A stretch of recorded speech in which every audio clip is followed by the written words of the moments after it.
Hello students, this is Amar sir और आज हम लास्ट लेक्चर रिकॉर्ड करने जा रहे हैं लीनियर रिग्रेशन का। इस चैप्टर में हमने सम्स मीन्स जो प्रैक्टिकल पोर्शन है वो ऑलरेडी कवर कर लिया है। अब ये लास्ट लेक्चर है जिसमें हम थियरी के कुछ क्वेश्चंस देखेंगे और चैप्टर को पूरा करेंगे। ये जो मैं आपको स्क्रीन पर दिखा रहा हूँ इसके आपको प्रिंटेड नोट्स क्लास से मिल जाएंगे और इसके इमेजेस मैं ग्रुप में शेयर कर दूँगा। सो लीनियर रिग्रेशन, अब यहाँ पर आपको पूरे चैप्टर्स की फॉर्मूलाज मिल जाएंगी।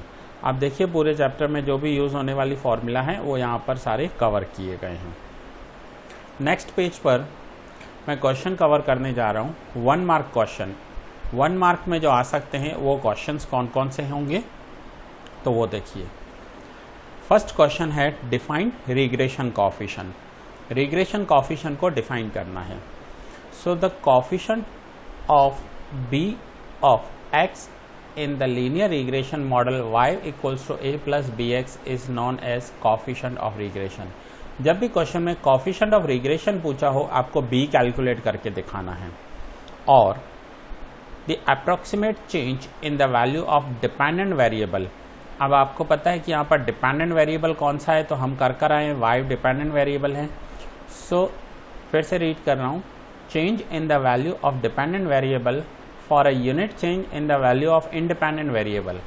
independent variable that means x में जितना भी चेंज होगा उसकी वजह से y में जो चेंज हो रहा है और वो जो चेंज हो रहा है वो b की वजह से हो रहा है, उसे अप्रॉक्सीमेट वैल्यू है वो उसे बोलेंगे linear regression coefficient. b represent the appropriate increase or decrease in the value of y। b क्या रिप्रेजेंट कर रहा है कि y की वैल्यू में कितना अप्रोप्रिएट इंक्रीज या डिक्रीज हो सकता है। सो उसे हम कोएफिशिएंट ऑफ रिग्रेशन कोएफिशिएंट बोलेंगे। फिर था question number first. Now question second, the regression coefficient is independent of which transformation. The regression coefficient is independent from the change of origin. ये आपको याद रखना है कि जो रिग्रेशन कोएफिशिएंट होता है दैट मीन्स जो b कैलकुलेट करते हैं वो इंडिपेंडेंट होता है चेंज ऑफ ओरिजिन से। अब ये जो हाईलाइट किए हुए हैं ये मैं क्वेश्चंस आपको बता रहा हूँ, कुछ क्वेश्चंस हाईलाइट नहीं किए हुए वो आप खुद रीड कीजिए। जो इंपॉर्टेंट क्वेश्चंस हैं वो सारे मैं कवर कर रहा हूँ यहाँ पर। Now state the linear regression model. Regression model, linear regression model कौन सा है? Linear regression model that represent the relationship between two random variables y and x। तो जब भी लीनियर रिग्रेशन मॉडल पूछा हुआ हो आपको ये लिखना है। यहाँ पर क्या दिया हुआ है? y is equals to alpha plus beta x plus mu। Here alpha and beta are constant। जो alpha और beta की वैल्यू होगी वो constant होगी and mu is an error variable। जो error आ रहा है उसे हम u से शो करते हैं। Next, state the methods of obtaining regression line. Regression line जैसे आपने कोरोलेशन में देखा था, कोरोलेशन में अलग अलग मेथड थे। स्कैटर डायग्राम था, Karl Pearson product movement method था, रैंक कोरोलेशन था। तो यहाँ पर मेथड कितने हैं? तो लीनियर रिग्रेशन में 2 मेथड हैं। एक है स्कैटर डायग्राम मेथड जो आपको सिर्फ थियरी में कवर होता है, दूसरा है least square method. Least square method Karl Pearson method नहीं है, ध्यान से समझना इसको, ये लीस्ट स्क्वायर मेथड है। तो ये था, ये दोनों मेथड हम कवर किए हैं लीनियर रिग्रेशन में। बट फिर से बता रहा हूँ स्कैटर डायग्राम के सिर्फ थियरी में आता है क्वेश्चन, बाकी जो हमने सम्स किए हैं वो लीस्ट स्क्वायर मेथड से किए हैं। अब ये लीस्ट स्क्वायर मेथड किसने फाइंड किया था ये भी हम देखेंगे आगे क्वेश्चंस में देखेंगे। How do you estimate dependent variable y for the value of independent variable x? The estimate of dependent variable y for the value of independent variable x can be done by regression line y on x। Estimate of dependent variable y, y का जो भी estimate है वो किसके ऊपर dependent है? independent variable x पर है। तो जितना x में change होगा उतना ही y में change होगा। सो इसे कहेंगे estimate of dependent variable y for the value of independent variable x can be done by regression line y on x। y on x में हम ये कैलकुलेट करते हैं कि y में एस्टिमेटेड कितना चेंज होगा x में चेंज होने की वजह से। Question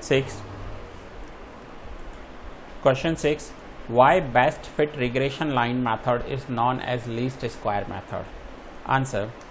In best fit regression line, the line is selected for which the sum of square of errors approximation is minimum, so it is known as least square method.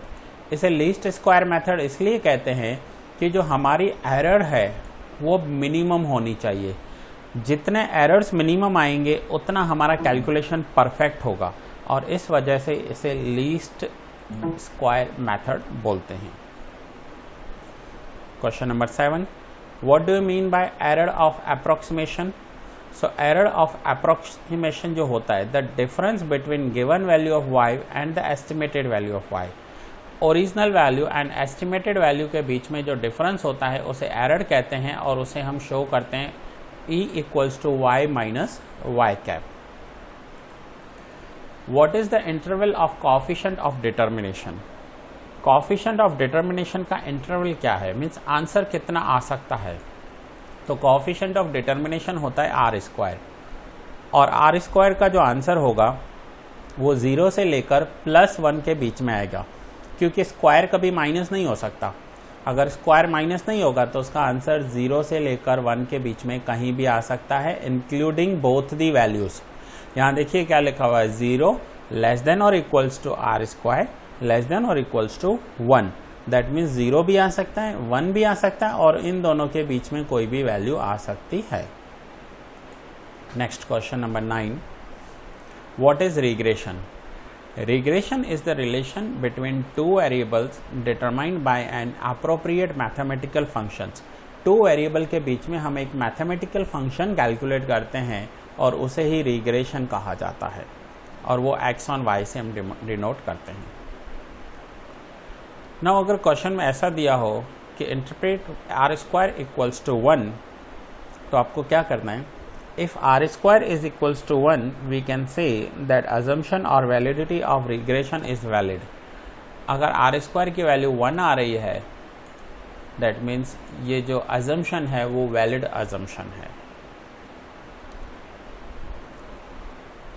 Okay, now question 11. When two regression lines are obtained, कब two regression lines obtained की जाती है? तो ये question आप खुद ही read करोगे. What is regression line of y on x? y on x क्या है ये भी आप क्लियरली क्वेश्चंस में सम्स में कर आए हो इतनी बार. आंसर रीड कीजिए. कोई भी डाउट हो मुझे आप ग्रुप में या कॉल कर पूछ सकते हैं.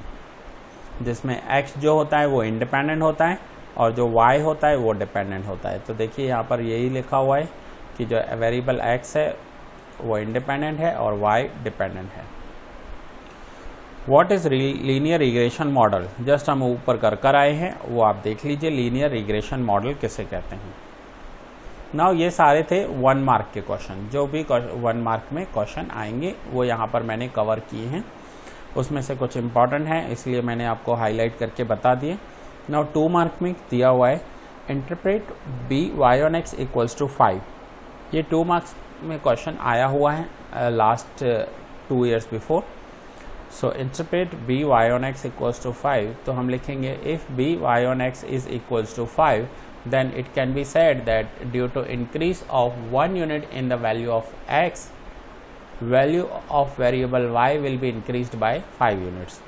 अब देखिए b कहाँ आता है? तो b x के साथ आता है. तो x की वैल्यू में 1 यूनिट इंक्रीज होगा तो y की वैल्यू में 5 यूनिट्स का इंक्रीज हो जाएगा.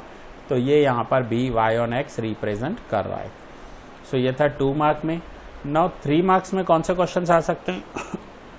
तो 3 मार्क्स के क्वेश्चन में है question first, state precautions which are necessary while using regression. Regression use करते वक्त हमें कौन कौन से प्रिकॉशंस रखने होंगे. सो ये प्रिकॉशंस हैं. While using application of regression line following precautions are taken into consideration. First, the reliability of the estimate can be verified by coefficient of determination. हमें reliability जो चेक करनी है वो coefficient of determination से check करनी है. that means r square से check करनी है.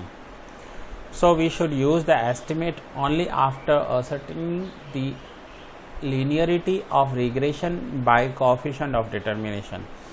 जो भी हम उसकी वैलिडिटी कैलकुलेट करते हैं वो हम coefficient of determination he calculate करने के बाद फाइंड आउट कर सकते हैं। Second, another point which is necessary to keep in mind while using the regression analysis is the regression relation obtained by the scatter diagram or by the method of least square should not be used for the values which are very far from the given values of the independent variable। हमें जो भी values calculate करनी है, चाहे scatter diagram हो या least square में है, वो वैल्यूज़ जो रियल वैल्यूज़ हैं उनके नियर बाय में होनी चाहिए, वो वेरी फार नहीं होनी चाहिए, उनसे बहुत दूर वैल्यूज़ हों वो नहीं होनी चाहिए। सपोज़ कीजिए कि हम प्रोडक्शन के लिए कैलकुलेट कर रहे हैं कि 10 यूनिट्स 20 यूनिट्स, सो हम 10-20 यूनिट्स का करेंगे, ऐसा नहीं होगा हम 5000 यूनिट्स लिख दें वहाँ पर। सो वो वैल्यूज़ बहुत वेरी फार नहीं होनी चाहिए, नियर बाय में होनी चाहिए। Question number 2, explain the method of scatter diagram for fitting a line of regression and state its limitation। ये आप खुद रीड करोगे, ये इतना इंपॉर्टेंट क्वेश्चन नहीं है, बट इसमें ग्राफ कैसे ड्रॉ करते हैं वो पूछा हुआ है और उसकी लिमिटेशंस पूछी हुई है। यहाँ पर आप देखिए जो इंपॉर्टेंट क्वेश्चन है वो यहाँ पर मैंने लिख दिए हैं कि ये इंपॉर्टेंट क्वेश्चन है, यहाँ पर नहीं लिखा हुआ है। नहीं लिखा हुआ है इसका मतलब ये नहीं आ नहीं सकता, आ सकता है बट इतना इंपॉर्टेंट नहीं है, आप खुद रीड करेंगे इसे। State the utility of regression, regression की यूटिलिटी देखेंगे। So first, it helps to estimate the value of one variable for a given value of other variable. एक वैल्यू दी हुई हो तो दूसरी वैल्यू का हम एस्टिमेट कर सकते हैं, जैसे x की वैल्यू दी हुई हो तो y को एस्टिमेट कर सकते हैं। It helps us in estimating the change in the value of one variable for a unit increase in the value of other variable. एक वैल्यू में कितना इंक्रीज हो रहा है और इसकी वजह से दूसरी वैल्यू में कितना इंक्रीज होगा ये हमें बता रहा है। To know if error arise in finding the value of regression, हमें इसमें से एरर भी पता चलता है। दैट मीन्स हम इसमें से एस्टिमेट कैलकुलेट कर सकते हैं, हमें रियल वैल्यू ऑलरेडी पता होती हैं इसलिए हम एरर कैलकुलेट कर सकते हैं। It help us in marketing, planning, commercial field and management for taking decision of finding assumptions। अगर हमें कुछ assume करना हो तो इन सभी fields में ये हमें help करता है। Now next is question number 4, state properties of regression coefficient, also state the point through which a regression line always passes। अब ये क्वेश्चन देखिए यहाँ पर इम्पॉर्टेंट लिखा हुआ है, मैं यहाँ पर इम्पॉर्टेंट नहीं मोस्ट इम्पॉर्टेंट कर देता हूँ। मोस्ट इम्पॉर्टेंट क्वेश्चन होगा ये, मोस्ट इम्पॉर्टेंट क्वेश्चन मैंने लिख दिया है। ये देखिए ज़्यादातर ये क्वेश्चन एग्जाम्स में आता रहता है। प्रॉपर्टीज ऑफ रिग्रेशन, ध्यान से समझिएगा। Following are the properties of regression coefficient. First, the sign of correlation coefficient R and the coefficient of regression B both are same। जो R की वैल्यू होगी और जो B की साइन होगी वो दोनों सेम होनी चाहिए। इसका मतलब है कि अगर R और B प्लस होंगे तो दोनों ही प्लस होंगे और माइनस होंगे तो दोनों ही माइनस होंगे। Second is the regression coefficient is independent of change of origin. जो रिग्रेशन कोएफिशिएंट है ये इंडिपेंडेंट होता है change of origin but not of change of scale. But अगर स्केल चेंज हो गया तो ये चेंज हो सकता है। सो ये independent of change of origin है but not of change of scale. A regression line always passes through the point X bar and Y bar. ये हमेशा आपको एक्स बार और वाई बार से पास होते हुए दिखेगी। सो मोस्ट इंपॉर्टेंट हमेशा एग्जाम्स में आता रहता है properties of regression. Question 5, explain the method of least square for fitting A regression model. This method was developed by mathematician named. अब ये जो लीस्ट स्क्वायर मेथड है ये इस मैथमेटिशियन ने फाइंड आउट किया है which is Carl Frederick. Carl Frederick ने ये मेथड फाइंड किया है। He got regression line with the use of least square concept. इसने लीस्ट स्क्वायर कंसेप्ट से रिग्रेशन लाइन फाइंड की थी। According to this concept, error between assumed value of y, that is y dash, for the different values of x should be minimum. और इसने ये least square method concept इसलिए रखा क्योंकि जो एरर होगी वो मिनिमम होगी इसमें, और इसके ये फॉर्मूलाज नीचे दिए हुए थे जो भी इसने यूज किए थे। उसके बाद नेक्स्ट है question 6, explain coefficient of determination. Coefficient of determination denoted by R square, यहाँ पर देखिए लिखा हुआ है the least value of R square is 0 and maximum value is 1। ये हम ऊपर कर आए हैं, ये 5 मार्क्स में दिया हुआ है, सॉरी 5 मार्क्स में नहीं 3 मार्क्स में है ये question. Coefficient of determination R square से डिनोट होता है, 0 मिनिमम वैल्यू होती है, मैक्सिमम वैल्यू 1 होती है, और पूरा डिटेल आपको नीचे दिया हुआ है। फॉर्मूला कौन सी यूज होती है, तो आर स्क्वायर कैलकुलेट करने के लिए हम कोरिलेशन का स्क्वायर करते हैं, ये देखिए यहाँ पर दिया हुआ है।